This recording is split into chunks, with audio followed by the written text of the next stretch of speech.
আসসালামু আলাইকুম ফ্রেন্ডস, কেমন আছেন সবাই? ফিরে এসেছি নতুন একটি রেসিপি নিয়ে। আজ আমি বানিয়েছি দেখুন তাজা নারকেলের লাড্ডু। তো এই লাড্ডুটি খুব কম সময়ের মধ্যে আর খুব কম উপকরণ দিয়েই বানিয়েছি।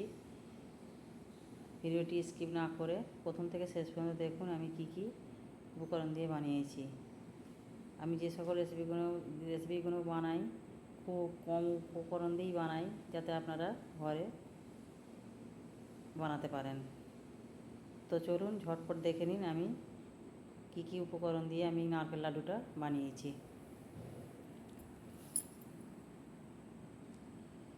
তো দেখুন আমি এখানে দুটো নারকেল নিয়েছি, একদম তাজা নারকেল দুটো নিয়েছি।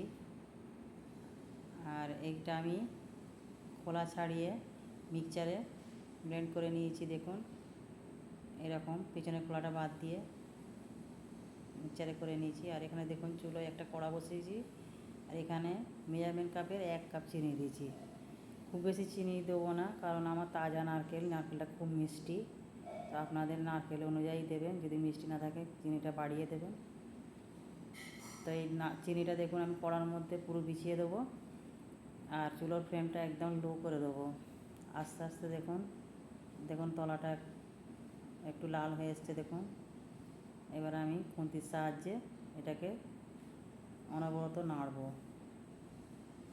একটানাই নাড়তে হবে বন্ধুরা, নাহলে তলায় ধরে যাবে, পুড়ে যাওয়ার চান্স থাকে। তো এই দেখুন এই চিনির ক্যারামেলটা বানাবো। তো আজ সম্পূর্ণ ওই চিনির ক্যারামেল দিয়ে বানাবো। না লাগবে লিকুইড দুধ, না লাগবে কোনো মালাই, না লাগবে কোনো ক্রিম, একদম সহজ উপকরণ দিয়ে বানাবো।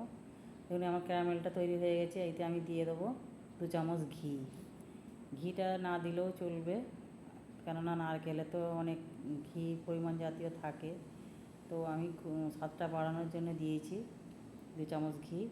তা আপনারা চাইলে নাও দিতে পারেন। তো এটাকে ঘির সঙ্গে ভালো করে আমি নেড়ে নেবো,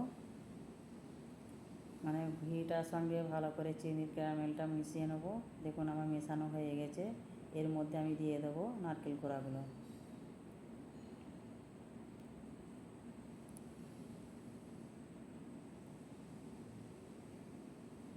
নারকেল কোড়া দিয়ে আমি ভালো করে এই চিনির ক্যারামেলটা দিয়ে ভালো করে মিক্স করে নেব।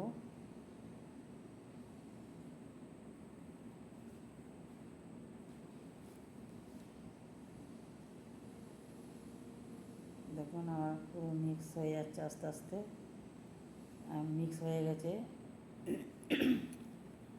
এখানে দেখুন মানে লাড্ডুর স্বাদ বাড়ানোর জন্য আমি দিয়ে দেবো 2 চামচের মতো গুঁড়ো দুধ দিয়ে দেবো। এই গুঁড়ো দুধটা অপশনাল, না দিলেও চলবে, না দিলেও লাড্ডু হবে। আমি দিয়েছি লাড্ডুর স্বাদটা বাড়ানোর জন্য, খেতে আরও মানে টেস্টি লাগবে লাড্ডুটা, একদম দোকানের মতো হবে স্বাদটা। তো আপনারা চাইলে নাও দিতে পারেন, এটা না দিলেও লাড্ডু হয়ে যাবে।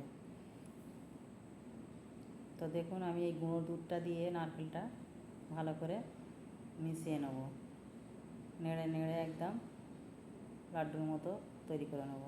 তো দেখুন আমার একদম পারফেক্ট লাড্ডুর মতো হয়ে গেছে। এটা আমি একটা প্লেটে সার্ভ করে নেব। এটা সব আমি সার্ভ করে নিয়ে চলে যাব পাখার তলায় ঠান্ডা করতে, হালকা একটু ঠান্ডা করতে দেবো। তো দেখুন আমার ঠান্ডা হয়ে গেছে, আর আমি এবারে লাড্ডু বানাচ্ছি। দেখুন কেমন করে বানাচ্ছি, দেখুন হাতের সাহায্যে গোল করে দেখুন আমার লাড্ডু হয়ে গেছে। এটাকে আমি আরও মানে ভালো দেখানোর জন্য আমি এটা কী করেছি দেখুন, এটা একটা নতুন টিপস। এটা আমি নিয়েছি শুকনো নারকেলটা বাজারে কিনতেও পাওয়া যায়, এটা আমি ঘরেই তৈরি করেছি। খুবই সহজ। নারকেলটা কড়াইয়ের মধ্যে হালকা লো ফ্লেমে ভেজে নিলেই এরকম তৈরি হয়ে যাবে। তা আপনারাও করতে পারবেন। তো দেখুন আমার একটা লাড্ডু হয়ে গেল। তো দেখুন লাড্ডুগুলো কত সুন্দর লাগছে দেখুন। আমি আর একটা দেখিয়ে দিই, দেখুন লাড্ডু। আর এত বন্ধুরা কি বলবো, এত খেতে ভালো যে পুরো একদম দোকানের মতো স্বাদ। দেখুন আর একটা লাড্ডু লাড্ডু হয়ে গেছে। তো এরকম করে আমি সব লাড্ডু বানিয়ে নেব।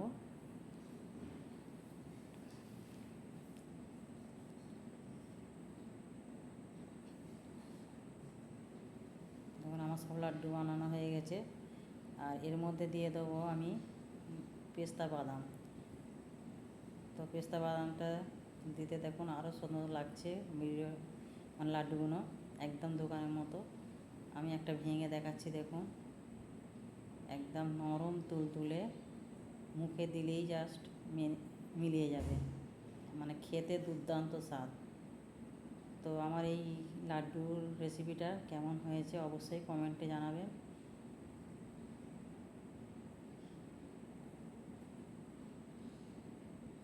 ভিডিওটিতে লাইক করবেন, শেয়ার করবেন, নতুন সাবস্ক্রাইবার নতুন বন্ধুদের অনুরোধ হইল সাবস্ক্রাইব করে দেবেন।